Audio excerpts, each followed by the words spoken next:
Do you believe in the existence of extraterrestrials?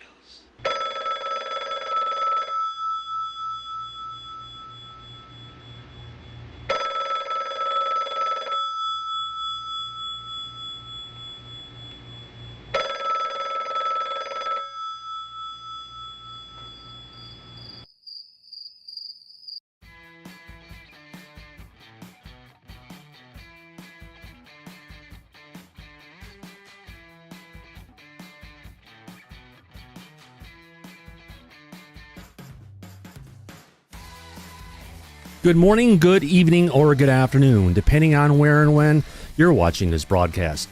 I'm Thomas Fessler, my friends, and this is Disclosure Tonight. Happy Tuesday, February 11th. What, we have a show today? Yeah, I did say yesterday, if this situation turned into be more of a something burger than a nothing burger, we'd be back, my friends, and we're back on Disclosure Tonight to go ahead and talk about it. Welcome to the show, my friends. Yes, let's go ahead, have a good time, come together as a community, ask a lot of great questions, watch some videos, have some fun, and talk a bit about all the things that our government is now going to be set to disclosing. How about that? On that note, let's go ahead and welcome in our audience. Get these drums up and going.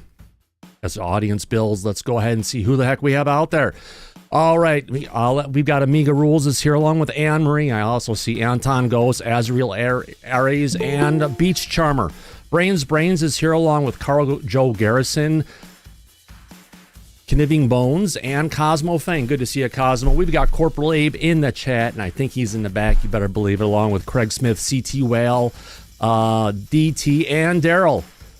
Live long and prosper, my friend. Also, we've got Dawn Gerard, Deborah Clar, D the B. Good to see you, D. Diva Kim's here along with Dude Abides, Eddie, and Fernando Suazo, or Suazo, I should say. We also see Firefly, Frank Cathel, Frank Rappa, Gabrielle, get that right, and Geraldine. Good to see you, my friends. And we also have Grey Jedi, Hemigod out in the chat, along with J Palm, J Cat, John Von Loopy, and John Mooner, Juliana Reverbal, and Kelly Brode, along with those piercing blue eyes. Good to see you, Kelly, as always. I'm just trying to get through this. Who else we have out there? We've got Liz W. Maritime Unprepared, and Marcus and the Mandels. Marcus, love to see you here, my friend. Also, we've got Mary and Megan Betts and Michael Turtleman and Michael Turtleman, Nancy Kuzmano, and Neil Morgan. Good to see you, Neil. We've got Reality Check VIP, also known as Hollywood Herald. Rick Webb's here along with Rough Reddy and Space Coast Flights. Well, Sprightly Sprites, Gemstone, Crystal, Mineral Magic is back again. If you haven't checked out their channel, they may have some interesting things there if you're into crystals and mineral magic. How about that? We also have Stargazer 46 and 2 along with Super Unknown. We've got Tamisha Bertrand coming from the Peninsula in Washington. How about that? Good to see you, as always, Tamisha. We've got Tom Clark and the Truth Seeker, along with two midgets on a horse, Vern Dude, Viper. Good to see you, Viper Tech. Willie and Woody Clark. How about that? We've got a whole audience out there. Let's have some fun as we get through all of this. Who do we, friends, let me slow down a little bit. Yeah, what was that? Oh, why doesn't it give me the whole thing? It's supposed to be blah, blah, blah. Screw it. We'll figure that out eventually. On that note, let's go ahead and welcome on our panel in the back. Should be a fun one, my friend. Why can I not hear the panel, the audio? Oh, let me fix this here a bit so I can... Yeah, my audio is screwed up here. Sorry, folks. Oh, Brago 2 is even there and I can hear it. Well, let's just go for it anyway. And who the heck do we have in the back today? Well, our first person is coming from the great state of Colorado. Let's go ahead and welcome in Ashley. How's it going, Ashley? I'm checking the mic. Is it working for you? Working great, my dear lady. Thanks for coming in. Excellent. I'm excited about what we're going to speak about. Thank you. Thank you very much for being here. Also in the back, well, he used to be in the city that never sleeps, Bangkok, but now he's in, Hawaii, more importantly, Honolulu.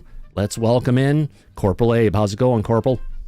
Pretty good. Go Birds. Happy to see another episode. Absolutely, my friend. Thanks for coming in today. Setting our sights back on the mainland, we've in the Midwest. Let's welcome in Mr. Daryl Zernick. How's it going, Daryl? Real good, Thomas. Ferrari and I are looking forward to a very interesting show, aren't we, buddy? I think it should be one. I think it should be. Oh, he's such a cutie pie, my friend. So blessed to have someone like that with you. Oh, yeah. Also next, putting our sights on Texas, let's welcome in Ed Brown. How's it going, Ed? Yeah, it's going well, Thomas. Good evening to you. Glad to be on the show tonight. What's the weather report for today? It's starting to chill down a little bit. I think we got about 50 today. It was 78 the other day. Nice temperatures. Yeah, just expect this winter to hang on a little bit longer than usual. You may still get snow one more time. You never know. Oh, you muted yourself, my friend. Yeah, I said I'm hoping not. I'll let those guys up north have all the snow. Absolutely. Thank you for coming in. Now putting our sights on British Columbia, actually in Vancouver for that matter, a little bit up north where we're getting plenty of snow now. Let's welcome in Freezerman 71. How's it going, Freezerman? It's going great, Thomas. Looking forward to another great show as always. Thank you, my friend. Great to have you here as always. Well, if you turn the world upside down now and shake it like a snow globe, who pops out? Well, it's none of your business. Actually, it's Susan Ford. How's it going, Susan? Oh, really good. Wow, we got a great show today, eh? Yeah. Oh. Oh, you better believe it. It's going to be a fun one, my friend. Well, our next guest is a stone throw away from where I was abducted multiple times in Addison, Illinois as a kid growing up. Let's welcome in Rick Roberts. How's it going, Rick? Doing great. Hey, you know anyone looking to buy some used Element 115? I got a little bit. Oh. Yeah, send it across. Be happy to check it out. All right. You can never have enough. Thank you for coming around, my friend. You better believe it. Well, let's go ahead now and focus on, put our sights on the East Coast where we've got a resident masshole showing up, Mr. Sharky Markey. How's it going, Sharky? Hey, Tom. Thank you for having the show tonight. And this is just the start of something crazy. I just think crazy things are going to be happening. Oh, I look forward to it. Declassification of all of these things. Let's shut down the conspiracy theories. Instead, put out and shine some bright truth light on it and see what comes out. Exactly. Yeah. All right. Thank you for being here. Well, if we jump across to the West Coast, our next guest, we got 3 of them left here, is coming in from California. Let's welcome in Syrup. What's up, Thomas? I'm excited for tonight's show, man. I said it, and I'll say it again. If Anna gets to the bottom of this, I'm going to get a tattoo of it right there on my leg. Oh, there you go. Maybe not, get a temporary one up first. No, I got enough, man, so it's nothing. There you go, my friend. I think she's going to get to the bottom of it. I can't wait to talk about it. Yeah, I can't wait either, my friend. It should be a doozy. Thank you for coming in. I appreciate it. Our next guest is coming from the East Coast. We got 2 of them, one from the upper East Coast. Let's welcome in Tia Marie. How's it going, Tia? Hey, Thomas. How you doing? Yeah, pretty good. Good. Holding in. Excited for the show? Yeah, well, there's something happened, which is better than nothing. That's so remember, true. set your expectations low, and that way if something gets announced or there, then we can celebrate, and then we will lose those, kind of a feelings. That's true. Thank you for coming in. Thank you for having me. You're welcome. And our last guest in the back today is coming in to us from sunny Florida. Let's welcome in TVT. How's it going, TVT? Hey, good, guys. Welcome to the show. Yeah. Thanks for having me. You're welcome, my friend. Thank you for being here. Well, that's our show. Let's go ahead and wrap for the day. No. Let's go ahead and get this going. Well, as everybody has heard what we've been talking about, yes, let me just get myself back in the studio. Yes, there was an announcement today coming from Representative Anna Paulina Luna about the Oversight Committee Task Force. It's going to be investigating and bringing out the truth, potentially. Well, at least going ahead and telling us that UFOs do exist and getting acknowledgement from the federal government. Hopefully we'll get more of that, but they're going to be researching into UFOs, JFK, RFK, and the MLK assassinations, as well as what truthfully went on with 9/11, along with the Epstein files and COVID-19 origins. Yes, there's a lot of things that we're all interested in that according to what Anna Paulina Luna is saying, and I agree with completely, this is just information that has been kept from us due to a lack of transparency coming from the government. Mike, welcome this evening for joining us. And what say you? That was a pretty interesting press conference today that we're going to watch. Yeah, no, it was a very interesting press conference. We talked about this yesterday on the show, that we really weren't expecting anything more than a nothing burger. Right. But I got to tell you, it surprised me. It was not exactly a nothing burger. It was pretty interesting.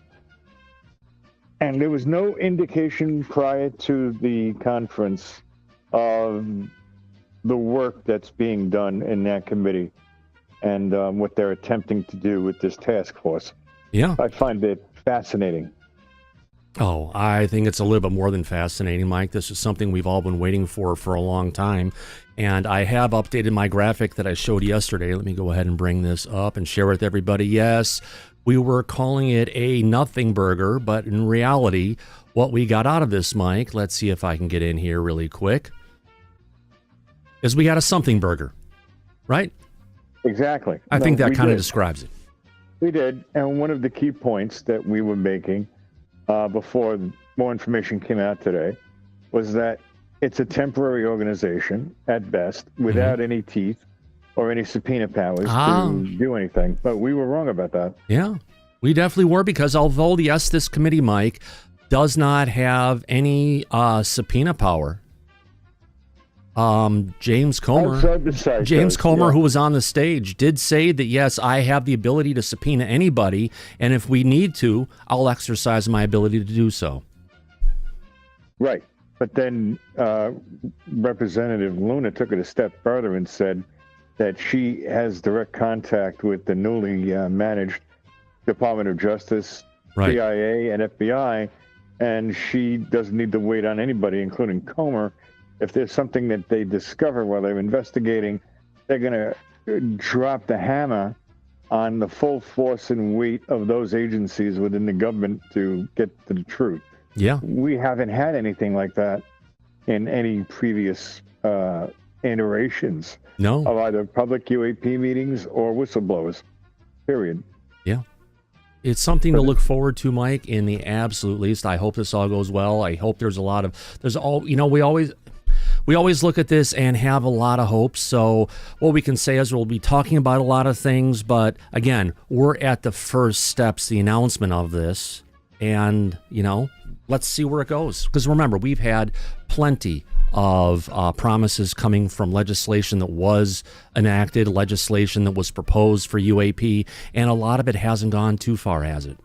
No, not one bit. Look at the NDAA, the UAPDA, the UAP Disclosure Act, which they tried to pass not once but twice and failed both times. Yeah. So, yeah, no, you're right. But hopefully with this moving forward, we're going to get something slightly different than that, hopefully. Well, I would definitely hope so, my friend. I would hope so. On that note, let's go ahead before we get onto it. We'll play this video. Syrup, you have your hand up? I don't want to be too early asking questions, but I was just going to ask, do you think they're going to go ahead and get rid of Arrow now? It almost seems like they're not needed at this point, yeah? That's a good point, sir. Yeah.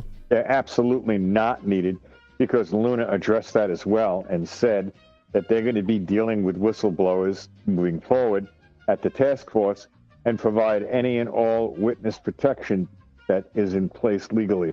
That tells me that nobody is going to have any reason to deal with Arrow after this task force is formed. So we don't need to deal with Arrow anymore. They should get rid of it. Maybe Elon's Doge will go in and just cut all the wasteful spending for Arrow and get rid of them. Well, it sounds like, Mike, when we'll get to the end of it, if ARO was truly there for a disinformation campaign against the people of the United States, coordinated by the DOD and three-letter agencies, shining some light on their potential illegal activities, could basically result in ARO potentially being disbanded. Now, the thing to remember is, like many other agencies or parts of the Pentagon, ARO was specifically put together with legislation spearheaded by Kirsten Gillibrand. She may get a little testy on that, but if it comes out they've been doing nothing but spreading lies, I think their time is up as well. Well, they have definitely been doing nothing but spreading lies the entire time. Yep. But if Elon goes in there to see there's a lot of waste, I have a feeling the current president will shut that down. Yeah. As he should. Well, coming out of that, the people in the Senate should be happy to shut that down as well, potentially, because if they haven't been doing the job that they were put together there, what's the need? There is no need at that point. That's true, Mike. No. Listen, I get it, Thomas. So it's like if this moves forward the way the current administration plans on it, then we're going to have a lot of information coming out that has been buried potentially for decades. Yeah. And there's going to be ramifications for that liability. So let's get into it, shall we? Yes, sir. Make sure. No, I need to go ahead and just duplicate this one here really quick. I've noticed that the video is a bit darker than it should be. So I just need to duplicate this one really quick and say okay. And I need to hide that and hide me. All right, let's go ahead and play this clip and see where it goes. Here we go, folks. Yeah, let's do it. We have a great working relationship, as I stated earlier. Hold on. I have sound effects that are still playing in the background that I couldn't hear. Sorry about that, everybody. Let me go ahead and shut that down. And I'll cancel. Let me stop that. Yeah, my audio is screwed up here. I don't have it set up potentially the way that it should be. I've got that going to there. Let me just get across to one more thing here, and I'll get this thing started up. That goes to there. Then I have to look for QuickTime Player and turn the volume up so I can hear it. All right, let's do this. Here we go. With the White House, with the DOJ, with the Secretary of Defense and the Secretary of State. The incoming FBI director, I think, will be very supportive. And we've also been told that the CIA director is very supportive. To put Hold on. This is just the actual mic. Let me go ahead and hold on. In a top secret security clearance are being denied access. That's not repeated in the media in Congress was actually faulty in the single bullet theory. I believe that there were two. I think this is. We have a great working relationship. Okay, let me go ahead and find another copy of this mic because the copy I have here is missing the start of this. Oh, yeah. All right. So it'll just take a second for me to get a better one up. I'm sorry, I thought it was better than it was. Let me go ahead and find this. Let's find this really quick. Ashley, you have your hand up, my dear lady. While you're doing that, I was just gonna say I wrote down a few reasons why this one might work out better. It has bipartisan support. It's got a wide scope of subjects, including the JFK, MLK Jr., and RFK, the Epstein client list, COVID-19 origins, UFOs, and 9/11 files.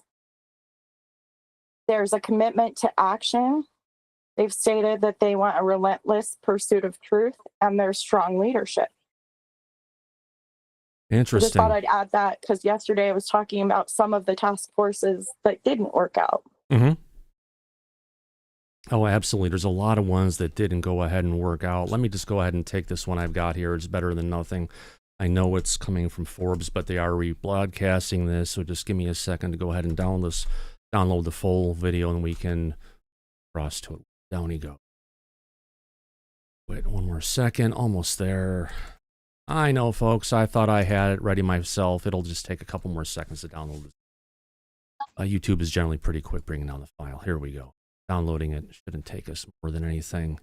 Yeah, we're missing the first 5 minutes of that, folks. Sorry about that. Let me go ahead and get this up, and there we go. Let me open an external application, and we got it. Let's go ahead and bring this here. Bring this down here. All right, or almost set, folks. Let's go ahead and bring this one right here. All right, we've got it, and let's do a zoom in on this. All right, here we go, everybody. Sorry about the delay.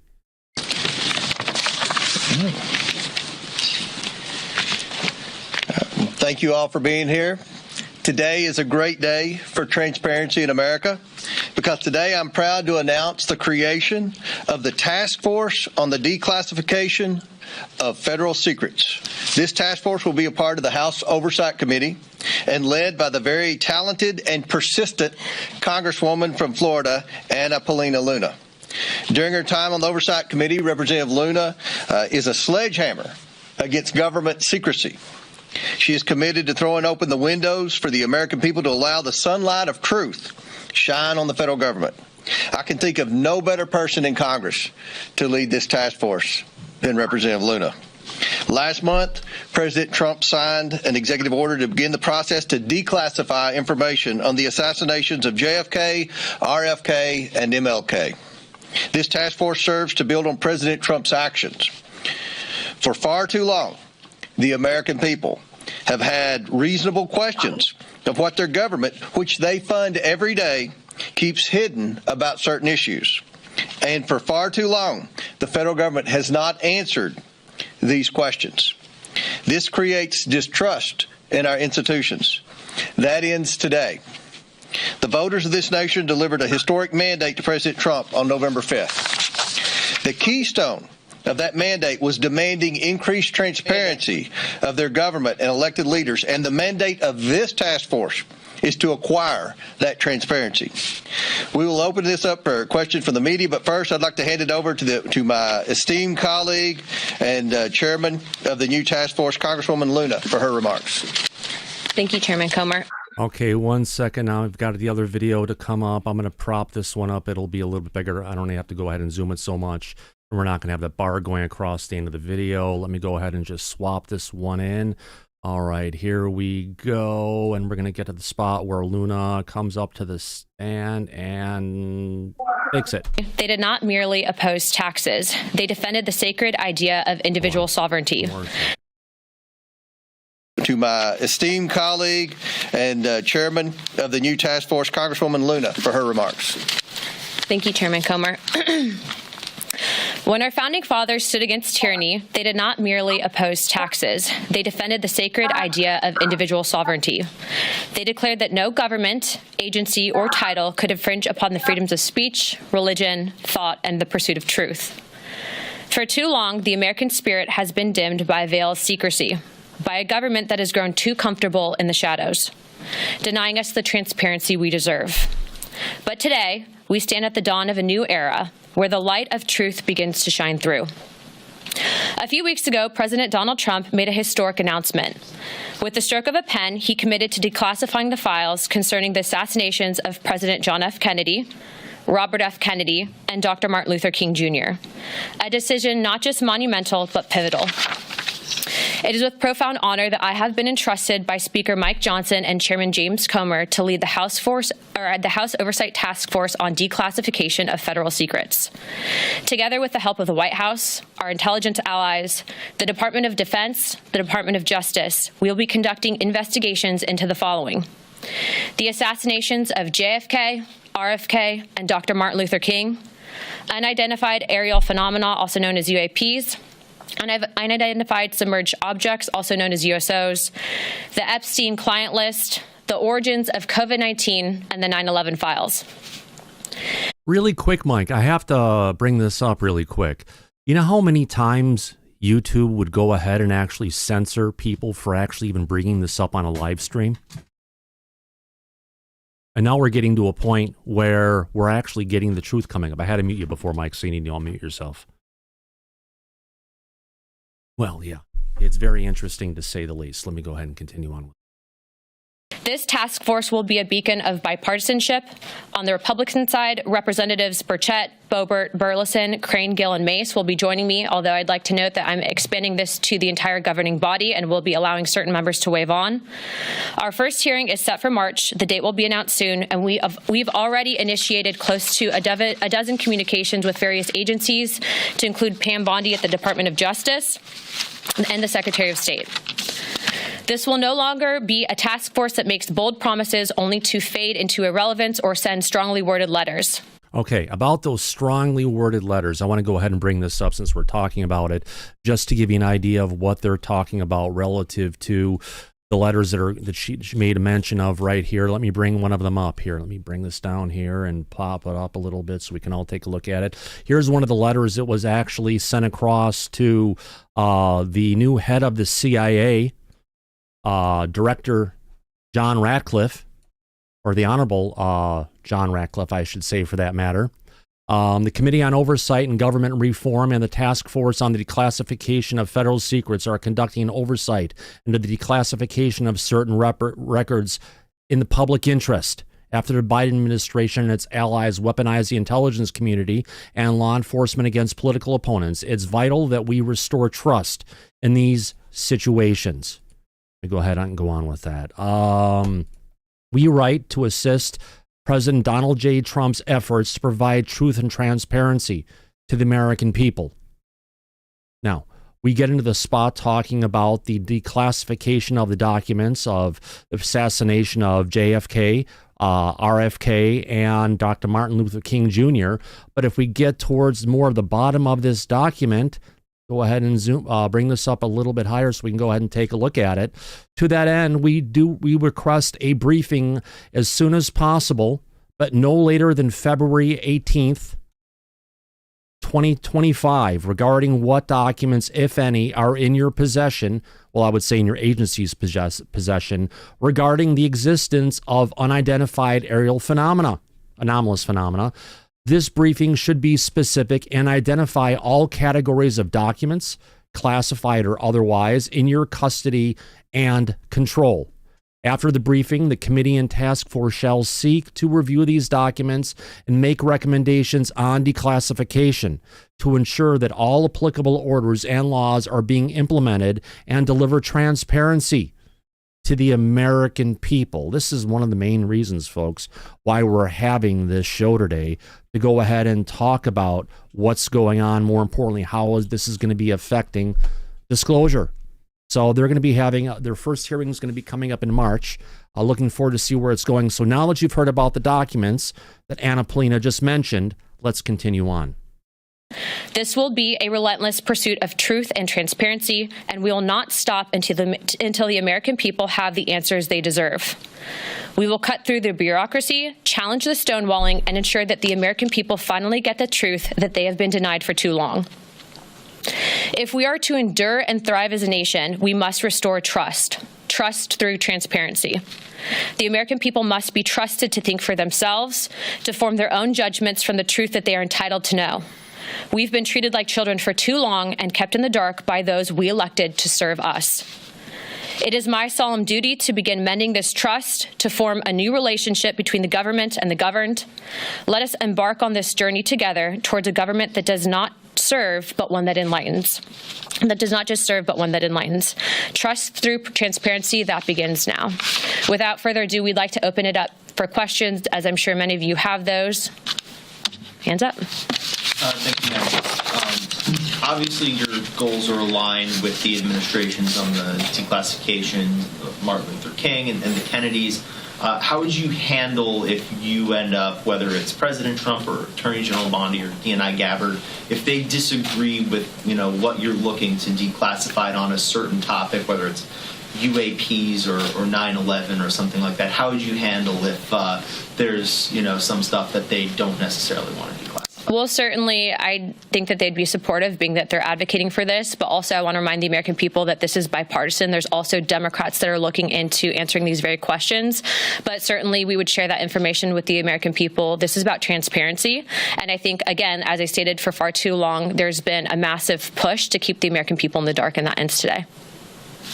Will you have subpoena power?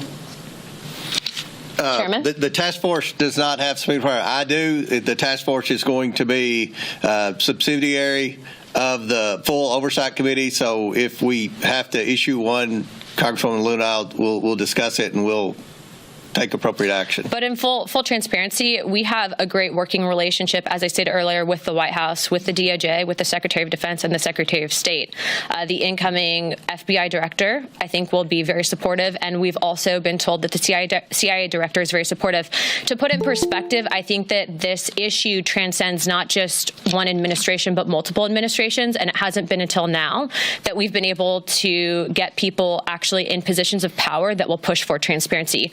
Now, if I find that different entities in the various intelligence agencies are stonewalling us, I'm going to make that known to the American people. But as of right now, we are cautiously optimistic. What's your priority list? Because Epstein 9/11? Our first investigation will be announced, but it's going to be covering on a thorough investigation into the John F. Kennedy assassination. And I can tell you, based on what I've been seeing so far, the initial hearing that was actually held here in Congress was actually faulty in the single bullet theory. I believe that there were 2 shooters, and we should be finding more information as we are able to gain access into the SCIF, hopefully before the files are actually released to the public. Now, I have to bring this up really quick and jump in. I'm sure if Mike or anyone in the back wants to jump in on this one. This is big. Going ahead and announcing and saying that the Epstein files are going to be, if you want to call, not the Epstein files, the JFK, that there were 2 shooters. You know, I believe that was shot down in the past, and this is a remarkable change. Daryl Zernick, what say you? I say it's pretty interesting, except I'm really not happy with the acronyms that this new task force can spell. The task force on the declassification of federal secrets. There's no good acronym there. No. Oh, you know, I guess it's going to be the we found shit. Now, we ain't found shit, but we found shit task force. I don't know. Yeah. It's interesting to say the least. Michael Sokoloff, your thoughts? I forgot what I was going to say. It was something that you had mentioned. What did you mention again? What was... With regards to, oh God. No, Mr. ADD talking. Mr. ADD. Oh, what the hell we were just talking about? Userman, go. The Kennedy files. Oh yeah, bringing out the Kennedy files, that there were 2 shooters, not just 1 shooter. Oh, right. That's what I wanted to mention, was that I looked into the Warren Commission and all that stuff, but when they decided that it was a single shooter, it was a very close vote on that panel. And they only,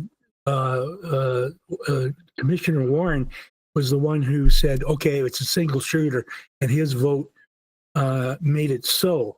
So there were at least 3 people on that panel that said, no, it's more than 1 shooter.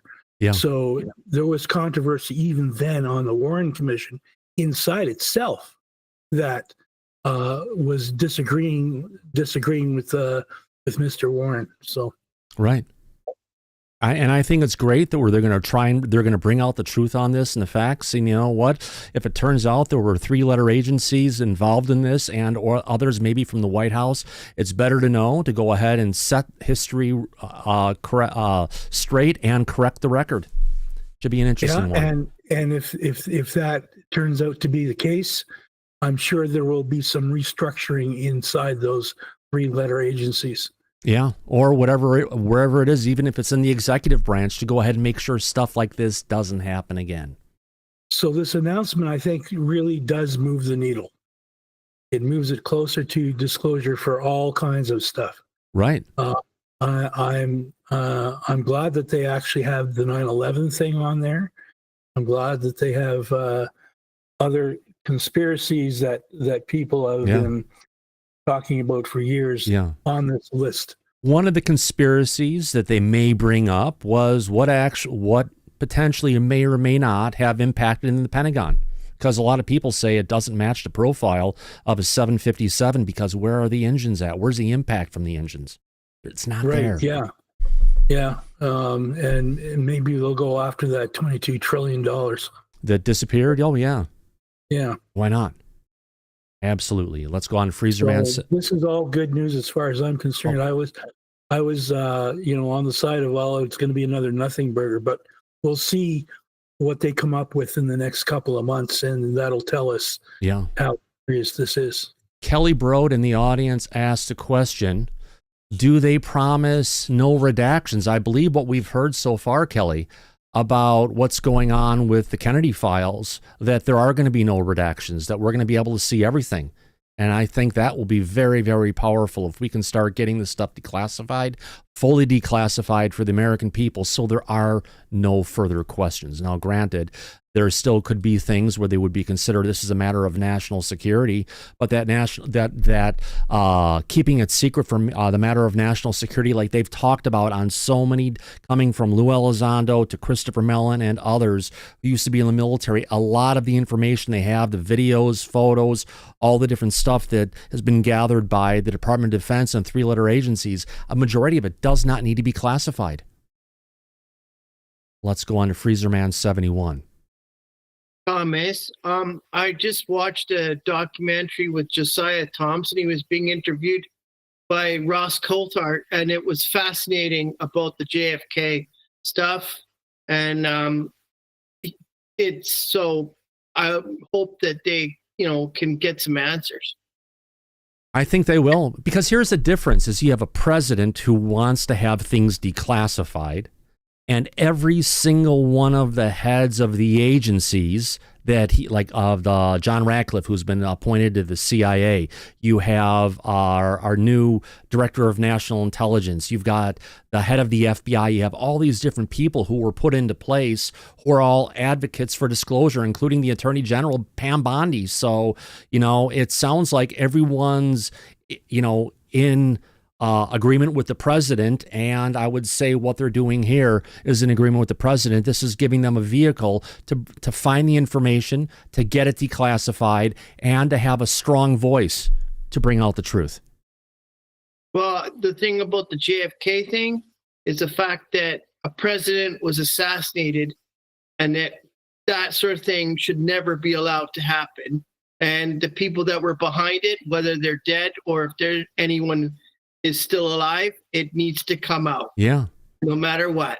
If you remember, I think it was on Friday of last week, President Trump wanted all documentation, all information that's been gathered about the two people that tried to assassinate him. Apparently he hasn't seen it yet, and he wants to see it. And I've got a good feeling all that information will be declassified as well. I'm sure it will be. All right. Thank you very much, Freezer Man. Let's go on to Ed Brown. Ed? Well, Thomas, I agree with what Michael said earlier. This is really good news, and I think it's great that we're moving forward. But I will play the devil's advocate here once again and say, I think it's going to be a long, long time waiting, because look how much they've bitten off in this committee. Yeah. I mean, our discussion so far has only barely brought up some questions about the JFK file, and that's going to stretch out for probably months discussing that. Well, they're going to, as we get to it, they're going to have their first hearing about they're going to have their hearing about JFK in March. It's not too far away. We'll see how fast the follow. Oh, by the way, have you noticed how blue Kelly's eyes are this evening? If you look there in her eyes, you see them? Oh, yeah. Yeah. Piercing blue eyes. Yeah. There you go. Well, I think it'll be great. Oh, actually, I can actually bring it up to, yeah, she's still on there. Yeah. And actually, that's you. Let me go ahead and bring up Kelly Broughton, her piercing blue eyes, so everybody knows. Yes, she has piercing blue eyes. Well, that's why I say it. Anyway, hello, Kelly. I just wanted to say that it'll be great if they can move this thing forward fast and that we can actually get some resolution in the UFO question. Absolutely. And thank you for giving me the opportunity to share that. You're welcome, my friend. Thanks for being here today. All right, let's go ahead and bring up Marky. What's up? I'd be remiss to tell you that we don't already know the truth about JFK and everything that's going on. In fact, there was something that was released on Alex Jones' show about a week ago, and supposedly the Democratic National Committee member, the head in the 1960s, there was a voice recording of him admitting that Lyndon Baines Johnson was hugely behind JFK's murder. That was the first time that it was released, and that Mac Wallace was the second shooter. Sorry to spoil it for you. Hey, that's okay. You know what? It's all conspiracy theories at this point, but I think they'll go ahead and be able to bring out the truth as it comes out. At least we're able to talk about this stuff now. This is a conspiracy of all conspiracies, and the fact that people aren't blown away, the fact that they're admitting there's a second shooter, knowing that she's looked at that classified information, she knows what she has, and she wouldn't have said that if she didn't know. Right. And, you know, I do think one of the thing about this is that, you know, she knows. She definitely knows. She's seen the classified information. They've been gaslighting us for the longest time. And once the conspiracy opens up about Big Texas Oil, Lyndon Baines Johnson, and the mafia all coordinating to kill Kennedy, basically, everything's going to open up. And I just think this is just the beginning. Yeah.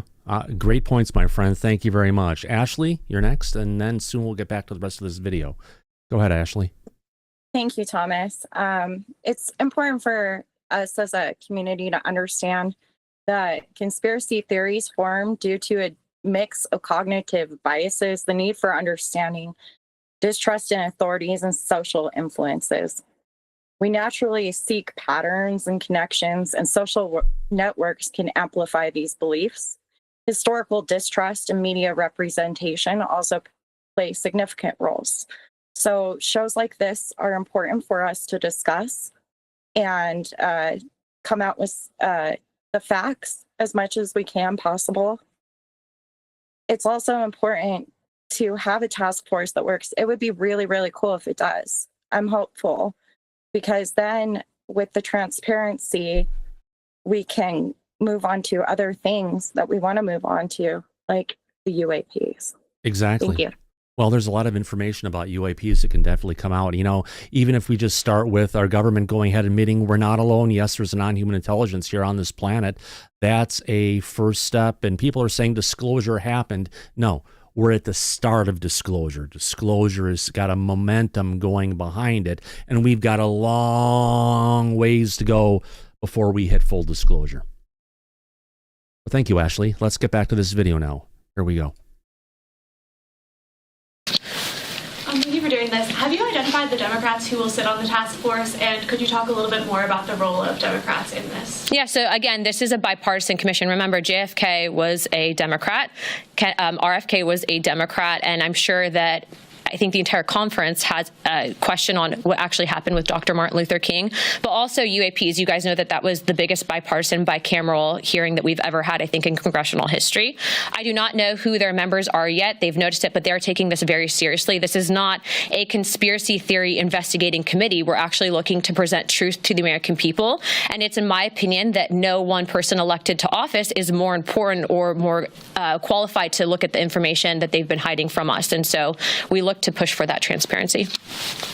What sort of witnesses will you expect to have at your hearings? I know you said the first one's in March. Would that be department heads, former employees of various agencies? Would you like to jump in? Yeah, I was going to say, based on what we're actually looking to do with the JFK investigation, I'm looking to actually bring in some of the attending physicians at the initial assassination, and then also people that had been on the various commissions looking into, like the Warren Commission looking into the initial assassinations. There's been conflicting evidence, and I think that even the FBI at the time reported some anomalies in the initial autopsy at Bethesda, Maryland. All of those, though, seem to have been rinsed and repeated in the media to push a certain narrative that we don't agree with. And so I think that in order to put to bed some of the theories that have been out there on John F. Kennedy, we have to know the full truth, and the full truth starts with transparency, and that's why these files is so important for the American people to read for themselves. Now, this is really big. They're going to be bringing in one of the people who was actually part in the operating room when they were triaging, initially triaging JFK. So getting witnesses in there, not just people who are on the commissions, but actual witnesses to what happened at that time, is going to be a very, very powerful dialogue that's going to be hard for anyone to go ahead and deny. Let's continue. This task force, what are you hoping to uncover as far as UAPs that you have not already heard from other UAP hearings? The biggest information problems that we've had with UAPs is the amount of stonewalling, stovepiping, and also it seems that there is this push to gaslight the American people into looking at the evidence and then not fully believing it. I think for us, if we're writing the budget, for example, into the Pentagon, if we're writing the budget overall for whatever programs might be out there, why is it that members of Congress who are given a top secret security clearance are being denied access? That's not a free and true government. And so for us, especially being that we have now a Secretary of State who's actually open to declassification and Marco Rubio, we're hoping to present that information and at least acknowledge it from a government perspective that we are not alone, but also let's see what the evidence is. Yeah, I can't wait to see what the evidence is myself. You know, we've been kept in the dark and fed nothing but bullshit for the longest time. And here we've got an opportunity to go ahead and break into this. Mike, are you back yet, my friend? He had stepped away. He's got some family stuff going, I think, at this point. Let's go ahead and continue. Here we go. Thank you. Have you already been in contact with or started to send requests to these different agencies and federal departments for this information? Yes. In fact, the letters went out this morning, not just on RFK, JFK, and MLK, but on everything that I had listed above to include UAPs, Epstein, and 9/11 and COVID, to the State Department, Department of Defense, CIA, and then also we'll be sending some to the FBI, and letters have also gone out to the NSA. How is this going to be different than the House Select Committee on Assassinations, which did investigate both the John F. Kennedy assassination and the King assassination? Well, what's interesting on that specific committee is what, to my understanding, when they actually brought in expert witnesses, they weren't actually people that were in attendance to the initial autopsy at Bethesda. But also, this is a bigger committee than just the JFK assassinations. We're also expanding into Epstein, COVID origins, 9/11s, and then UAPs and USOs. And so before, where we initially had some of these hearings, this is going to be an encompassing committee that's going to work directly with the White House on information that they're declassifying. Just to be clear, yeah. You mentioned the Warren, there's the Warren Committee, but also the Select. Correct. Correct. There's actually 3 different government investigations into the JFK assassination. But again, this committee is expanding not just there, but outwards into other fields. And again, we're working directly with the White House. In previous investigations, they didn't have access to the information that we are going to have access to. And so that's a big deal, especially if you're looking at what truly happened with JFK. Are you going to get a top secret clearance? I already have a top secret clearance. You do? All members of Congress have a TSCI. The question is do we get SAP access, of which Chairman Comer has been very supportive, and we'll be getting SAP access as well. Okay, 2 more, and then we're going to wrap it up. Obviously, some of the questions on some of these topics, whether it's Jeffrey Epstein or COVID-19, the questions are obvious. What specifically, though, are the questions you're looking to get answered with regards to September 11th? We just want the truth. How much did the CIA know in advance? But also remember, when you have only certain information that's shared with the American people, that's when conspiracy theories happen. And it's in my opinion that conspiracy theories can be detrimental. It doesn't mean that in the last couple of months we haven't been right on a few things. But what I will say is I think that we deserve to give this information to the American people. I don't agree with the stonewalling that's occurred. And also, how do we prevent things like it from happening in the future? And we have to know the full picture, and the American people deserve to know that as well. That is just so powerful. Again, how are we going to go ahead and talk about this for the future so it doesn't happen again? You know, Ashley, I hope we get to the point where we're going to go ahead and talk about how we had the crash at Roswell, then how we got a bunch of 3-letter agencies put together in the Air Force, followed by the National Security Act, which turns us into the National Security State of America, followed by the the Atomic Energy Act. I think it was 1952 or 54, one of the two.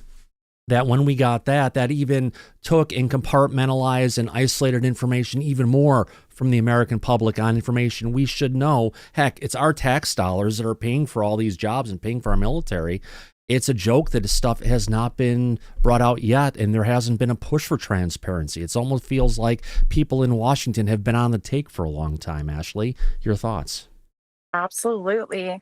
Well, I was, and I agree with everything about what you just said, but have you heard who's on the task force, by the way? No, I haven't. Who's on it? Okay, so I got this from house.gov, and the selection process, first I want to explain the selection process. The selection process for the task force members typically involves appointments made by the committee chair. In this case, it's going to be Chairman James Comer. Right. Members are chosen based on their commitment to the task force goals, which include transparency and uncovering the truth about various federal secrets. These, so far, and they're looking to expand too, are Tim Burchett from Tennessee, of course. Of course. Lauren Boebert from Colorado. Yeah. Eric Burleson Watch from out for Missouri. movie theaters with Lauren. Eric Burleson from Missouri. Yeah. Eli Crane from Arizona. Brandon Gill from Texas and Nancy Mace from South Carolina. How about that? Sounds like a lot of people who want to get to the truth on this. Do we know how many Democrats are there versus Republicans? I think right now, unfortunately, they're all Republicans. I would like to see some Democrats just to see some balance in there. Oh, gosh, yeah. But, you know, I have noticed, I don't know if everybody else has, a lot of the Democrats right now keep getting mad about Elon getting into transparency about the spending. Yeah, it's like it's like we even have judges now saying you can't go ahead and look for fraud. What the heck? It's I personally don't care who it is. I think like if a monkey, a dog, my uncle's sister's brother's cat wanted to go check into what the taxpayers' money is being spent on, I would approve. Oh gosh, yeah. Oh my gosh, and whether it's Elon Musk or if it's his little boy digging for gold and flicking it on the Resolute desk in the Oval Office, you know, I got to give it to Elon. I've got to give it to Elon really quick if people don't know what the heck I'm talking about. I took a screenshot of this earlier today. Let me go ahead and find this. Where is that at? His little boy is so cute. His little boy was really cute. More importantly, his little boy was actually, it's on desktop. I dragged it there. His brings little a realness. It does a genuine like realness to, you know, Elon, because like he's a billionaire like genius and he's not a human. But when you see this, you're like, oh my gosh, he is a human, but doesn't care. He's in the Oval Office with President Trump sitting there, and he's got little X there hanging out with him. Now, granted, little X, and people did notice, was kind of digging for gold and letting it go on the president's desk. But you know what? It shows he's family first. He's his children first. He's a dad. He's, got custody of his son, and his son is supposed to be with him. He gets his son for a certain amount of time, and it doesn't matter if he's at a rally or if he's in the Oval Office. He's got little X with him, and it's like Kelly Broad. He is so cute, and you know what? Innocence is a virtue, and it's great to see that people are breaking down the formalcies of what we consider is the right or normal thing to do with a dad who's proud of his son. Because, I mean, heck, think about this. Richest man in the world, and he's sleeping on the floor of the agencies he's investigating in an American flag sleeping bag, and he's got his kid in the president's office. He's wrapping the American flag around him like a nice warm blanket to understand what he's trying to figure out. Shows you he cares about the children's future, Yeah, absolutely. That's pretty admirable. Definitely. Let me let Rick Roberts, you have your hand up as well, my friend, before we continue on. I was just going to say that kid is living in history. He's at school because he's actually living in history. Yeah. He's actually watching it in front of him. That's just amazing. Yeah, he doesn't have a clue of what's going on, that he's actually in the Oval Office, that I've never seen anything like this before. But it reminds me like the Kennedy. Remember the Kennedy pictures, like the Kennedy family in the Oval Office doing things, and even the Clintons a little bit, but still, this just brings it back. I mean, he'd be staying in the top of the line hotel, but he sleeps on the floor where he's going, and because he wants to be there all the time, not to get distracted. He could have the best nannies in the world taking care of his kid, but he wants to do it and bring him along. And I just see that as a parent, and I give him freaking high five for what he's doing, because it's amazing. Unlike the previous administration where Sleepy Joe was just sleeping underneath the desk the whole time. So it's nice to see some work getting done there. Oh, absolutely, my friend. Absolutely. On that note, let's go ahead and continue on with this video. Here we go. A lot of great conversation from people in the back today. Do you expect any collaboration with the Department of Government Efficiency? I don't know what information DOJ would have, but I would encourage them, if they have anything on JFK, Epstein, or anything in between, that they bring it to our office immediately. Okay, one more and then we'll wrap it up. Can we have this one? This is for Sheriff Comer, if you don't mind. Of course. Your oversight of sanctuary cities. Senior City Mayor Eric Adams stand apart from the other Democrats in that he's cultivating a relationship with President Trump and has been critical of sanctuary laws And what do you hope to uncover with this hearing? Well, we have a lot of questions. Some of the people in the mayor's administration have been vocal that they weren't going to comply with federal law, that they were going to continue to act as sanctuary cities. We want to know about coordination and communication they had between the previous administration. How did so many of these illegals get there? Who was paying for it? Who were they communicating with to be able to provide housing and so many other benefits to such a large population of people? Just the basic questions we all have. Who was paying for it? Who was leading the efforts to transport the illegals from wherever their entry point was in the United States to these sanctuary cities? And are the mayors going to comply with federal law now? Are they going to work with Tom Homan and the national security groups in the Trump administration to try to deport the criminal illegals and stop being a sanctuary city? Do you feel less worried about Eric Adams himself considering his signals? Worried about what? Do we feel less worried about Eric Adams? Eric Adams, I mean, he was one of the first mayors to bring up the crisis situation, the fiscal impact on the city. So I think he would be a very good witness, and we have a lot of questions for him, just like we do the other three mayors. So, all right, one last question, then we're going to wrap it up. News Nation, let's go. Can I talk about your relationship with whistleblowers? Is it going to be the normal process that oversight typically does, or would this be? Are you going to create a separate avenue for this? This is a really good one, folks. Listen closely to what Anna Polina Luna says here. After we heard about the whistleblower fiasco that happened at the last hearing that was headed up by Nancy Mace. Task force. I mean, we're all about the normal process, but look, if you have information and it's credible, we've always approached it in that I'd like to be the person that does the interviews for it, mainly because, especially with stuff like this, we want to make sure that there's, not bad actors that are pushing false information to create a narrative that's simply not there. And so, every whistleblower that does come forward, as of right now, there's people that have been publicly out there, for example, on the JFK stuff, that were actually present in the room at the operating room where he was actually brought to right after the shooting. So we hope to bring those people in to testify. And again, these hearings will be open to the public. I am also expanding this to the entire conference. So if someone's going to take this seriously and look at it through an investigative lens and get answers for the American people, they are welcome to ask questions of the witnesses, and you guys will all receive notice of that.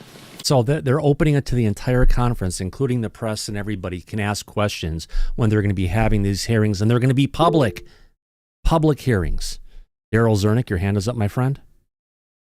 Yeah, she's already, so the Daily Beast has already kind of poo-pooed this by saying Representative Luna wants to talk to dead doctors.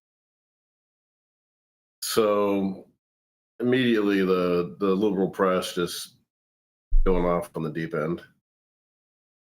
Yeah, I hear you, Daryl. I hear you. It's just one of those things we just have to go ahead and take a look at. It may not have been a doctor who was in the room. It may have been someone who was attending the room, or a younger person, because that Kennedy assassination happened a while ago. And if they had people who were present in the room when it was going on, I think that's what she's kind of talking about, isn't it? Yeah, you'd think so. You'd have to be fairly young, I think. I mean, yeah. That was 1963. Yeah. Yeah, she's talking about it was a Secret Service agent that was attached to Kennedy's detail. And when Kennedy was shot, he attended and stayed with Kennedy to Bethesda and went into the emergency room when they were working on Kennedy. He was the one who found an extra bullet. Not the one that they claimed killed Kennedy and shot the mayor of Dallas. He found an actual second bullet, and he left the bullet wrapped up on the gurney that the president was in, because he felt that they would be safeguarding any and all items that were accompanying the president, and they would find that second bullet. He wrote a book. He retired. He was young enough at the time where I believe he's still alive. He had a very interesting story to tell, and I listened to it, and I could tell you that I found him credible and believable. And if they're now going to focus their attention on bringing out his information publicly and going into the details, especially if they declassify a lot of these documents and information that have been buried and kept out of public view this entire time, this is going to be an age-old mystery that the world has been focusing on without any real answers for the longest time. If we finally get those answers, this is going to have, I believe, a very bad end for certain members of the government that were directly involved with this assassination of a sitting president. So this is American history that's going to be unfolding right before our very eyes. Yeah. And we are going to be covering every single millimeter of movement, or every single fraction of an inch, or in the United States, of this particular movement. We'll have a government disclosure tonight, or whatever we want to call it, but basically we're going to cover all of it. We said we're going to cover other things getting into it. What a great way to talk about disclosure is disclosure coming out from the cover-ups that our government has had for the longest time. Yeah, and it isn't solely about disclosure. We are a news organization beyond simply UAP topic. And this has to do with corruption within our government. Yeah. The fact that they have kept truth and transparency away from the American taxpayer, who funds all of the shenanigans that they have been doing for decades. Yeah. It's our money, not theirs. So of course we're going to report on it and cover it. Oh gosh, I'll go one better. Representative Luna stated that once they start declassifying all of these documents and information that comes out, that the amount of information that the government has been sitting on this entire time is monumental. And they have limited staff on that task force, even within the House Oversight Committee. So they are looking to work with independent investigators to go over that material with them and work with them to get to the truth. I have a feeling that you and I, my friend, might find ourselves working hand in hand with the House Oversight Committee and the task force. Yeah, I look forward to going through all these documents and assessing them and seeing where it goes. There's going to be a lot, Mike. I was wrong last night. I said there were 4,200 documents. It was actually 2,400 documents. I transposed the two numbers in a dyslexic way. So that's fine. Any and all documents that now is going to be coming public for the first time. Oh gosh, yeah. Doesn't matter what the actual number is. No. It just, well, it shows out of those 2,400 documents, Anna Paulina Luna got some insight showing that, yeah, there were two guns, not one. So I'm sure it came from that document tranche. Had to. Yeah. It absolutely had to. And she's really keeping up with her promises to bring the truth out because, look, we know firsthand that if there was access to information that's been buried behind the scenes, and they access this information either in a skiff or utilizing their security clearances, they wouldn't make public statements about it. They never did. She did. She said that the narrative of a magic bullet and a lone gunman, she now understands is false and inaccurate, and that she believes, with the information that she's had access to, that there were at least two gunmen. Yeah. Right. That in itself is a historic statement. And if true, that's going to change the narrative on this presidential assassination permanently. And it's going to shed a lot of light that may never have come to light before now. So that's historic in itself. Yeah, it should be, my friend. It should be. So many great things ahead for us to see where it's going to go. All right, let's go to our next part. Oh, God, I've got a video I got to bring up and show in a minute. Let's go ahead and play this. Here we go, Mike. Yeah. And we'll work with anyone who currently works for the federal government that wants to declare whistleblower status and receive whistleblower protection, if that's what they're interested in doing. And I don't think they're going to face the type of retaliation that the previous administration gave whistleblowers, particularly the IRS whistleblowers that blew the whistle on the cover-up of the Biden family. And I'd also like to close with this. If you are an independent investigator, we are being told that the FBI has now located thousands of pages of documents that they lost before, specifically relating to JFK. We are going to get through as much as we can. We have a great team of attorneys. We have a great team of investigators looking into this, but it doesn't mean that we won't accept help from the public. And so we will be setting up a place for collection for people to present information. But again, this is about transparency. The government works for us. There have been people, I think, in power for too long that try to silo us and keep us in the dark, but that stops today. You're seeing that same message come out of the White House, out of the CIA, the FBI, and every other agency in between. So we are very happy to have the support of all of those individuals, happy to have the support of Chairman Comer and Speaker Johnson. And if you guys have any questions, please don't hesitate to reach out to Oversight Comms, and we'd be happy to answer those at that time. Thank you, guys. Thank you. Very powerful, Mike. Great to have you back as well. I actually got a tweet that someone had sent across the back. I think it was actually Nick had brought this up. Let's see if I can go ahead. Thought he brought it up. I thought I bookmarked this. Apparently I didn't. Let me go back to the comments from the start of the show. Copy link address. Probably went to bring it up in the wrong place. This is a tweet coming out from Askapol over on X. That's Mr. Matt Laszlo. What did he say? Exclusive Rep Luna's plan for a new task force on declassification of federal secrets. Quote, I'm hoping to set up a congressional delegation to a friendly country that has a program for disclosure that's already been set up.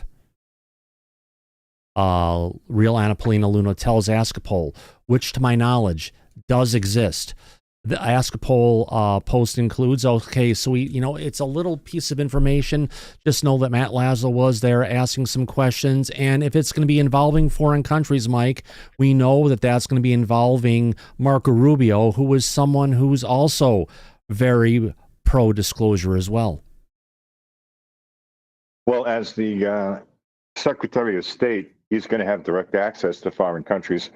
But this is the first that I'm hearing that there is going to be a foreign nation that is solely going to be working on disclosure for the public. I haven't heard anything about that before. Have you? No, I haven't. This is breaking. I had heard this just as we were setting up for today's show. Right. So my question then would be, which nation? I would like to know exactly who is on the forefront of trying to release this publicly before the U.S. does. Right. Could be South America. Could be a lot of those countries that have already been reporting on sight of UAP craft. Yeah, and I'm not sure if it's just with UAE. I guess it is. Hoping to set up a congressional delegation to a friendly country that has a program for disclosure that's already been set up. Well, I haven't heard. I haven't heard anything about that. Privately the only foreign publicly. country that I'm aware of that was trying to set up a program for disclosure is in the Middle East.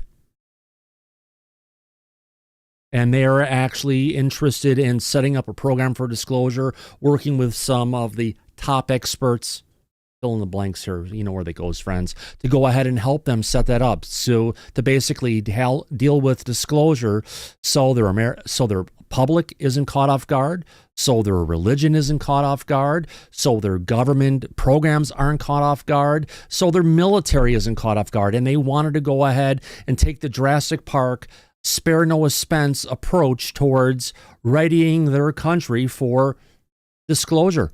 And I'm not sure if it would be them, but there's only one country that I'm aware of in the world who actually was interested in setting up a program like that. Which is very interesting. Yeah. And now it seems like Congress is trying to work hand in hand with them to accomplish said goal. Yeah. That's also something that hasn't come out before. That's very interesting. And this country I'm not going to name because I'm under a form of a promise non-disclosure that I made. Didn't sign anything, but I promised I would not release details on it. So let's see if it comes together. If it is a country from the Middle East, excellent. If not, let's see who else in the world has a program like this set up and ready to roll. Yeah, exactly. And it seems like now, moving forward, a lot of the information that's been buried behind closed doors is going to start to come out publicly. Oh, I'm looking forward to it. You know, so let's get some answers on 9/11, because there's been a lot of conspiracy theories out there with regards to the impacts on the buildings, how the buildings came down. Was it Building 7? Yeah, Building 7. That came down and there was no impacts, and the whole thing was actually leveled to the ground for no good reason. And it was like supposedly right after all this money went missing from the DOD. Yeah, there were a lot of conspiracy theories that were flying around, and still are to this day. Let's see what truth they can bring out on all of that, or at least put some of that to rest, one way or the other, I feel. Yeah. And so that will be a service to the American public if they do that, and we'll cover every step of it. Yeah. Well, I do have. Well, thank you very much. I appreciate that, Rick Roberts, for that super chat, my friend. Let me go ahead and then bring this up. I got one more video that popped up, an interview with Annapolina Luna and James Comer on Fox News. Let me go ahead. This is just a little 2-minute clip. Let me go ahead and bring this one up, and let's go ahead and play it and see where it goes. I think done like this. We got it like this. All right, let's go ahead and play this clip for everybody. 1 second. Get down to here. Right. James Comer, along with Congresswoman Annapolina Luna. Anna, start with you. It sounds like you want everything. I hope you'll also consider what I want too. Look, we do. I think that we're in the business of providing transparency to the American people. And Sean, for too long, the American people have doubted government, rightfully so. They held back lots of information that the American people were entitled to. And I'm just thankful for President Trump being in office. Now, I just want to put this out there. If we find that the president's executive order is stonewalled, I do not put it past Chairman Comer or Speaker Johnson to hold those people in inherent contempt. And so do not push back against what the president wants. Declassify this. The American people deserve this, and we will be following through on this. Yeah, I appreciate Congressman Comer. Why have they hidden this information from the American people? All of it goes back to the 1960s in 3 cases. I think it's a sign of arrogance. Look, it's a sign of government elite thinking that that the average person doesn't need to know, that they can't handle the truth, or that they don't need to know the truth. This is their territory. This is the deep state. The deep state's been around a long time. It's just been empowered in the last 4 years under Joe Biden. And what Donald Trump campaigned on was restoring confidence in the government. Right now, the average working, taxpaying American doesn't have a lot of confidence in the federal government. And Donald Trump's trying to change that. He's trying to eliminate wasteful spending and be transparent with the American people. And that's what our goal is with the task force. And Congresswoman Luna is the perfect person to lead this task force. She's persistent. She's all about transparency. And I think this is going to be one of the most interesting things Congress does, because everyone wants to know these secrets that have been held in our government. Yeah. Congresswoman, how long till this will be released? We have to roll. We have a couple of days, but it will be all available to the American people, and our first hearing will be noticed publicly in March. There we go, Mike. Great conversation all the way around on this, and we're looking at an opportunity to go ahead and truly move disclosure on many fronts forward, something we've needed for the longest time. For the longest time, but I'll be honest with you, I would have personally preferred if they would have put Representative Tim Burchett in charge as opposed to Luna. I got you. And here's the thing. Okay. Here's the thing. Great information. Great idea. Great recipe to bring it forward. The proof will be in the pudding. The proof will be in what they actually do. So we can all say, great, this sounds excellent. Hold your horses. Don't let them get too far ahead of you. Let's go along and listen to this stuff, but no, there's a good chance that we're going to get some information we've all been looking for. But don't count on it, because you know how that goes sometimes, Mike. We've seen legislation proposed, legislation enacted that didn't do shit. We've seen legislation proposed that never went anywhere after a couple of years. So let's see if this can actually make a difference this time. Well, she made a very good point in that interview, and she said that even if an executive order was issued It doesn't mean that it won't get blocked. And I'll give you an example of that. President Trump had issued an executive order to release the January 6th defendants, and it was blocked by a federal judge, and they're still sitting in jail. So we could see that play out again with this moving forward. It's a distinct possibility. He's going to then have to unleash the Justice Department and the CIA and the FBI full bore to accomplish his goal at that point, which is well within his ability to do so because, Tommy, you have mentioned repeatedly that truth and transparency, it can only come from the top and from the executive branch to unbury all of the secrets that the government has been hiding for this entire time. Right. And you've been right. And this is exactly, it seems like they're following your formula to a T, your recipe. Yeah. I'm looking and all I can say, it's about fucking time. Yeah. But here's the thing. If they bring out the truth on COVID-19, right?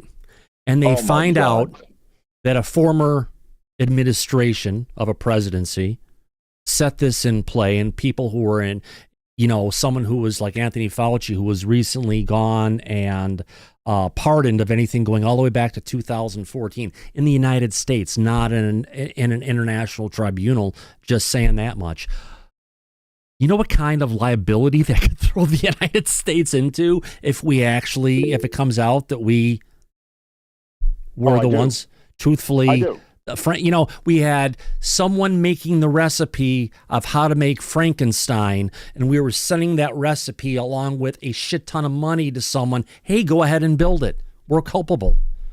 Yeah, and you know what came out recently from Elon who was directly responsible for that funding? USAID. Yeah. They were involved with the gain of function research done in China, Wuhan lab. Yeah. And that was our money. Now, you and I both lost family members to that pandemic. And even if they have a criminal litigation pardon against Anthony Fauci, that doesn't automatically encompass or protect them for civil liability. No. And I guarantee you there'll be a huge class action lawsuit. You and I will be part of that when that comes. Would it save him from treason? No. Okay. It would not. Yeah. If anything, let's say what he did as a scientist was treasonous, not just against the United States, but against the world for that matter. Right, because this affected humanity as a whole by the millions. Oh, it did. It wasn't isolated to just a small town and a small number of people. No. That's going to, listen, in itself, if that information comes out publicly and confirms everything that you and I have been saying both publicly and privately the entire time, it's going to be a shitstorm just for that alone. Yeah. Within 2 days of my mom getting her first jab, she lived in Illinois. She was in a care facility where she had her own apartment and people were there and assisted to help her as necessary. But she had a fall. She had broken her hip. She was in the hospital recovering under mandate from the governor Pritzker of Illinois. She was required to go ahead and get the jab. And within 2 days of getting the jab, she couldn't talk. She couldn't walk. She was almost, in a awake but comatose state. And then she ended up having damage to the heart that she ended up having from surgery to do some other stuff too. And she went through a horrible, horrible 7 months until she passed away. It was horrible what she went through. And if we can get some clarity on any of the stuff that went on and what took her out and what gave her the worst 7 months of her life, she deserves to have that truth come out. You're right about that. And the parents of those high school students who never were sick a day in their life and were athletes that dropped dead of heart attacks on the field. Yeah. That's a nightmare that family had to go through. Yeah. All of those families. Many families, countless families. Right. So this is something all over the world that will become a huge shitstorm. Right. And we'll cover that as well, every step of the way. Oh, absolutely. Let's go. As I step away for a second, we have Sharky Marky, and then Ashley has her hand up, Mike. Oh, Ashley, by all means. And then we'll get to Sharky Marky. Ashley, go ahead, my friend. Sharky was first. Okay. No, go ahead. Go ahead, Ashley. No worries. Oh, okay. Well, I really am worried about whistleblowers still. And I looked this up while we were watching all these videos on her task force that she put together. And the idea in theory is good, but it doesn't seem like they have any clear plan on how to execute it. It just, the only thing I really got was a big nothing burger, but I'll go ahead and read what I was writing.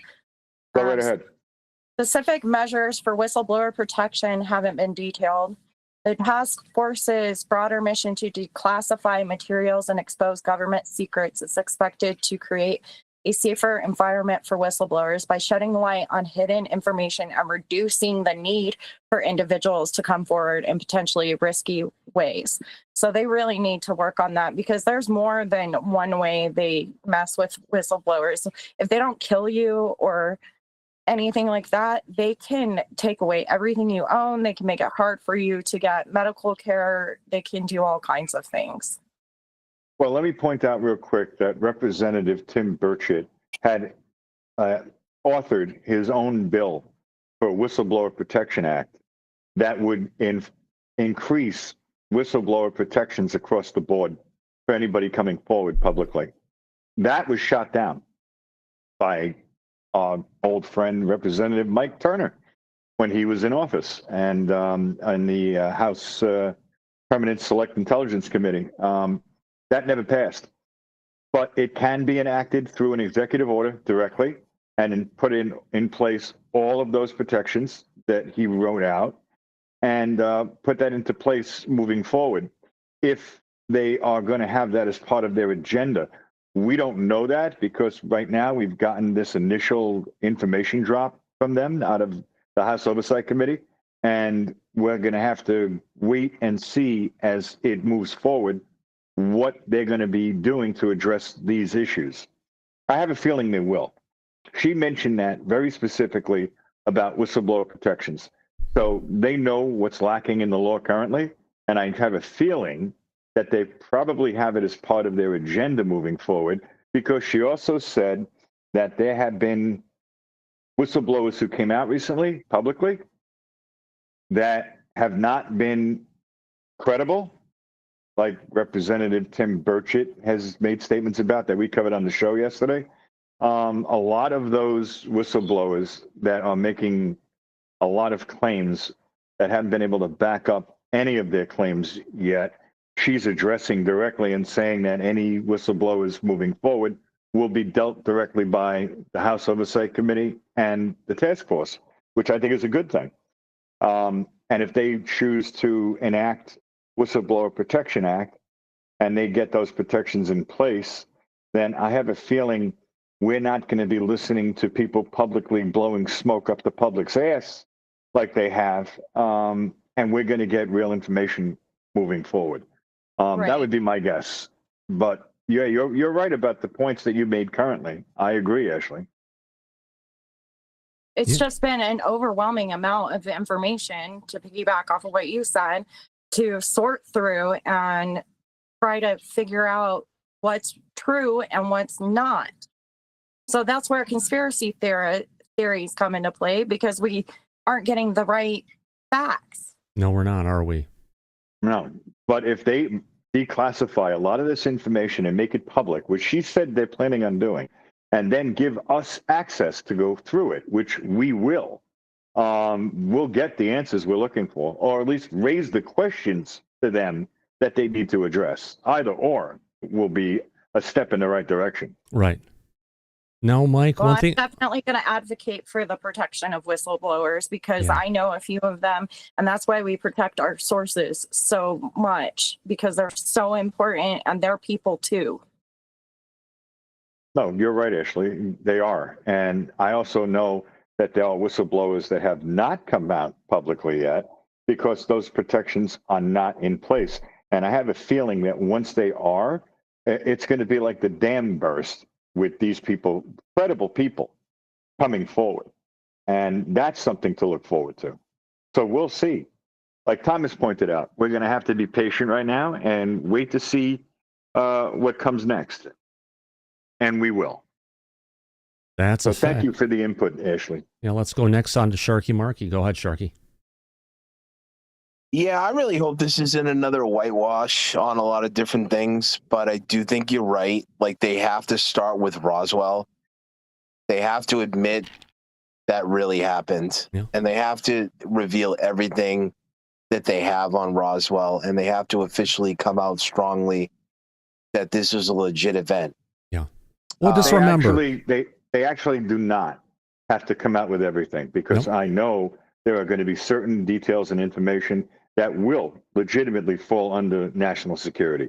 That being said, Representative Luna was very clear with the statement that she made at the press conference. And what she said is that the government has to officially announce for the public at large that we are not alone on this planet.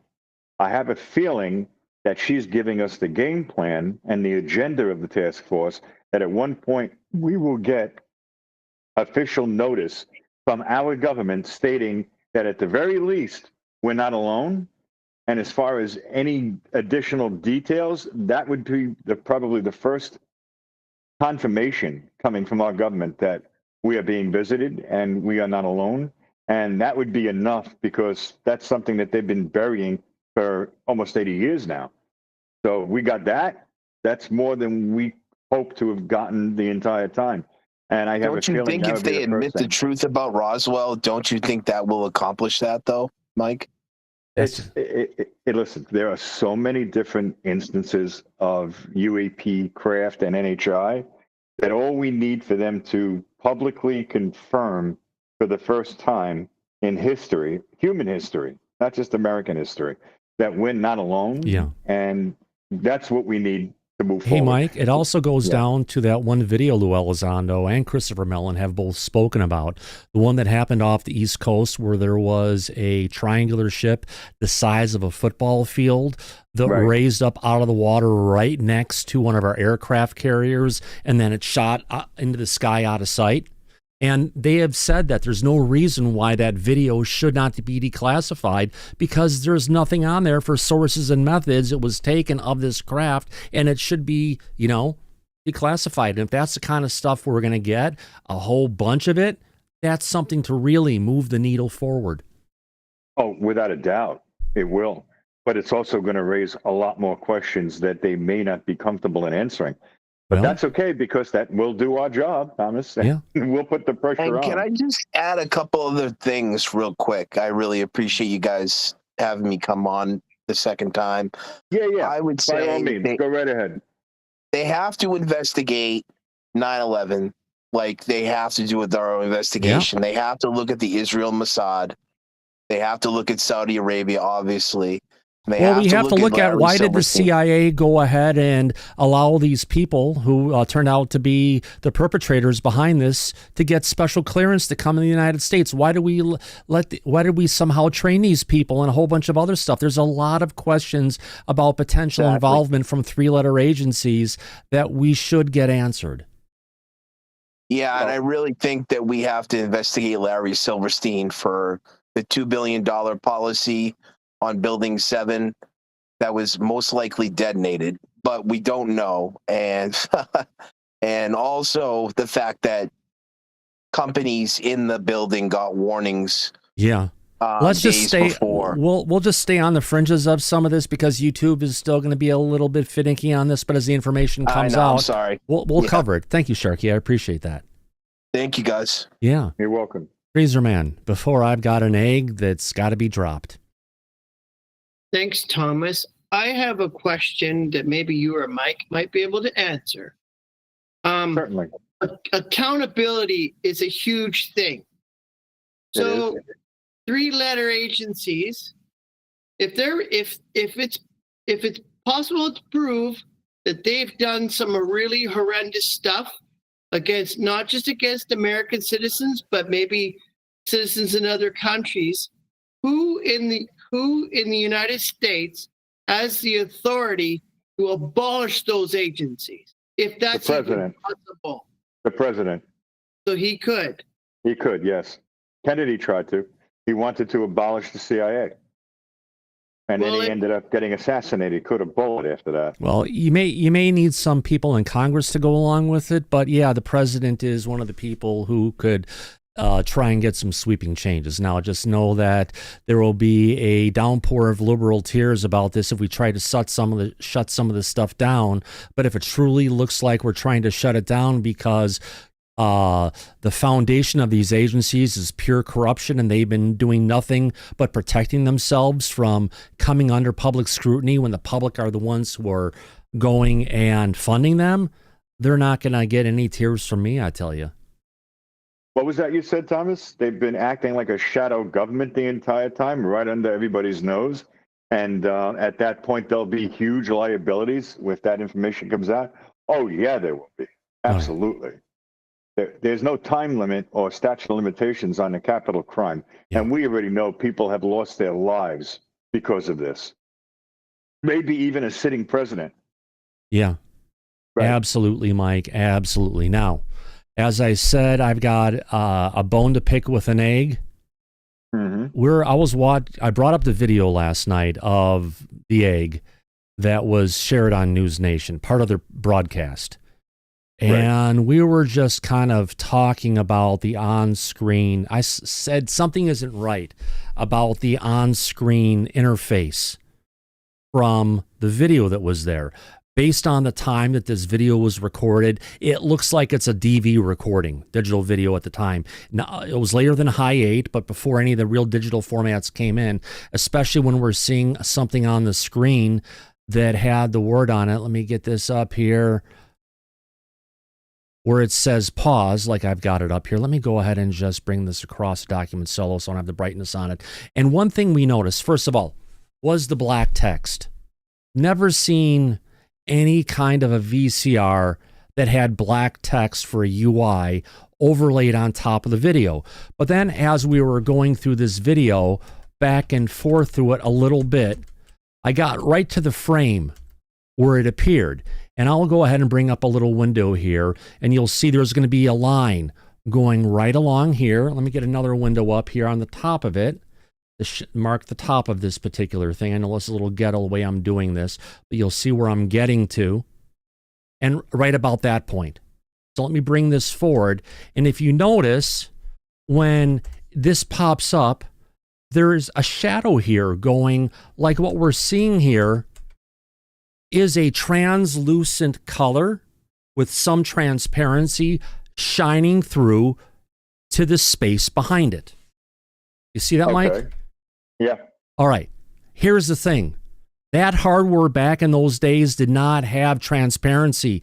That would have been solid colors. So if the text was white, it would have been kind of like this blue color or something we have going along with it or something else. But I'm sorry, the technology at that time did not have that. So this was either added in post to make it look more legitimate, but if it's part of the video, Mike, it shows that this is something this is not a recording of a recording on a television set the way that it's made to look, where you'll get this Moiré pattern going in the image. No, this is clearly something's not right here with it. Something according to the way the technology was at that point in time. You know, if someone goes ahead and say, oh yeah, Fessler, here you go. Here's a video recorder that had that kind of stuff. Please bring it forward, because none of the technology at that time had the computing power to have a transparent area around the actual text. Oh, you're right. And it was usually white, the text that they used. White text or gray text, and it had a blue background or something else with it to make it stand up, but nothing had that squared off area where it looks like they're putting a masking around it to make it transparent and go through. It just wasn't part of the technology at that time. So something was edited in post, it looks like. Well, maybe the whole video was put together in post. You never know. Oh, you're absolutely right. No, not even post. Maybe the whole thing was put together in some kind of nonlinear editor. Michael Sokoloff, your hand is up, my friend. What about the font, Thomas? There are fonts like that are currently available that you can go ahead and go to defont.com and download it. So it looks similar to the fonts that were used at that time.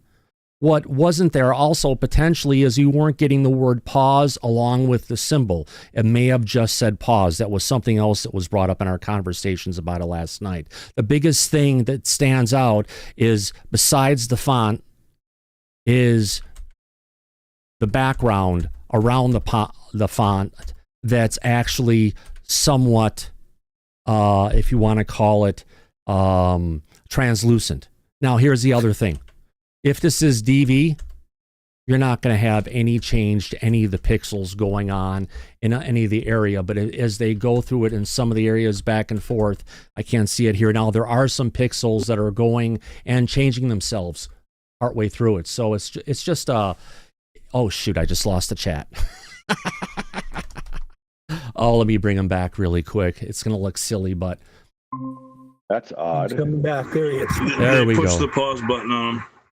Oh, no. Here we go. There we go. I accidentally closed down the chat in the back. Sorry about that, everybody. My fault. The names are going to be small, but we've covered everything pretty well here tonight, Mike. No, I know. And we also got a super chat from David Curry for $10. All right, let me go ahead and bring this up here really quick. Where is that at? One last super chat for tonight. Been reading about UFOs since the late 50s. Thank you very much, David Curry. I appreciate your love and support for everything Disclosure tonight. Let's see if I can at least fix the names that are showing up in the thing in the channel right now. Otherwise, we'll never be able to get it. 1, 2, 3, 4, 5. Let's go to this. Let's change this to 5. All right, won't look pretty, but it'll work all the same. Let me just get one more thing here if I've got it up and change this. Again, I know we're shutting it down, make it readable. We got it. How about that? Mike, great time tonight. Great conversation. I know we usually don't have a show on Tuesdays, but you know what? Right. It was worth having it, wasn't it? Oh, it was. This was really good content and interesting information moving forward that we're looking forward to. It was really covered a lot of interesting topics, a lot of interesting information, and potentially moving forward, historic. It's going to be historic if this comes out. Oh yeah, first time. Yeah, it's about time. So we're eager to have this information come out. So am I. And it encompasses so many more things about UFOs, generally cover-ups that have come out of where? Our own government. Including potentially an assassination that took place. Yeah. And that'll be one of the first things on their agenda that they're going to cover publicly. Can't wait till we see the truth on this, Mike. Cannot wait until we see the truth. Absolutely. No, you're right. Who would have thought having a show on a Tuesday would be so fun? Well, we used to have Tuesday shows when we were Wednesday shows and Thursday shows and Yes. Friday shows. But I think it's safe to say everything's going to be quiet until Friday, and that's when we'll be back online. Friday at 6 p.m. Pacific, 9 p.m. Eastern. Correct.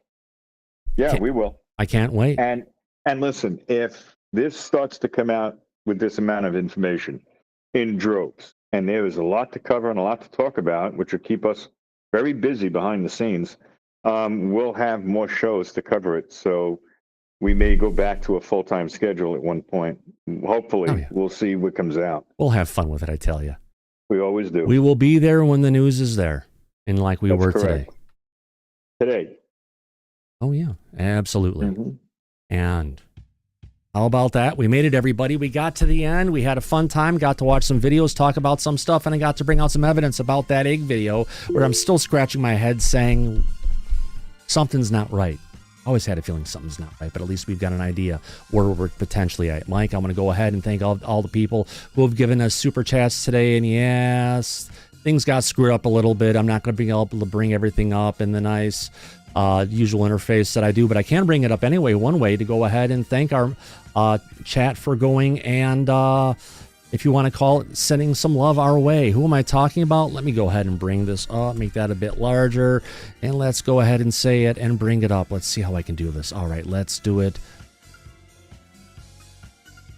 So, all right, let's go ahead and thank who gave us some fan funding today. Let's go ahead and thank Anonymous Rex, Truth Seeker, Beach Charmer, Mr. Catfish 2100, Rick Roberts, Ashley Canaday, And ending this off, David Curry. And thank you, David. This is your first super on a live stream. We greatly appreciate your love and support of everything you do here for Disclosure Tonight. Remember, everybody, this is a fan-funded program.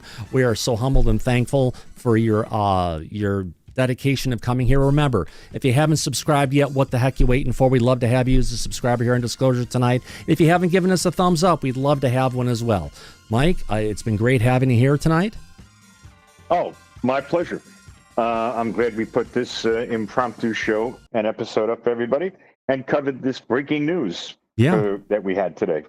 Absolutely. And as we usually say, Mike, at the end of every episode of Disclosure Tonight, eyes open, no fear, be safe, everyone, but go back to Party City where you belong. Absolutely. We'll catch you on the flip side. See you all soon now, everybody. Y'all take care now.